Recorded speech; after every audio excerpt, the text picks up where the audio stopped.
Ko smo skupaj z gledalci testirali ta novega električnega Forda Mustanga Mach-E, se je po objavi vnela kar zanimiva debata, ki bo kmalu dobila celo epilog. Namreč Aleš Furlan, če potrebujete fajn pohištvo, priporočam njegov Modul Design.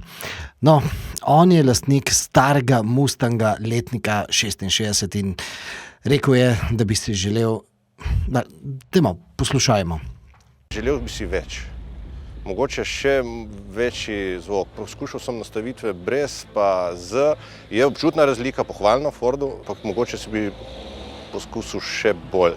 Sprej, da bi bilo zvočnike bolj na glas, pa da bi, mogoče ideja, da bi bilo prestavljanje slišati. Sicer vem, da to je električno ali pa karkoli, ampak da bi bila neka zvočna kulisa tudi mogoče, da slišiš. To se želi stara garda, ne? Ja, to se želi stara garda, ne? In seveda, eni elektrofani težko sprejmejo, da nekdo razmišlja povsem drugače.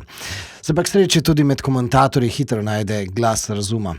Ampak to ni tisto, kar sem hotel poudariti. Namreč 2 tedna po tisti zgodbi sem šel v Bruselj na Toyotin kongres Kenshiki, ki na njem ponavadi predstavijo pogled v prihodnost in očitno so se Japonci ukvarjali prav s to zagato. Zapravi, kako električnim avtu dati pridih klasičnega bencinskega divjaka. No in v pripravi je že električni superšportnik, ki bo ponudil tudi ročno prestavljanje, vključno s cukanjem na zahtevo, mogoče celo s trslaji.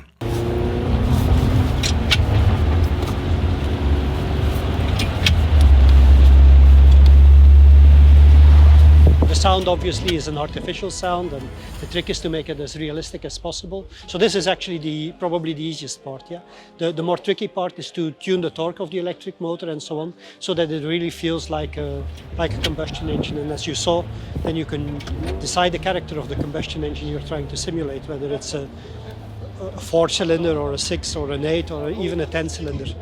That's pure software. That's all software. Yeah.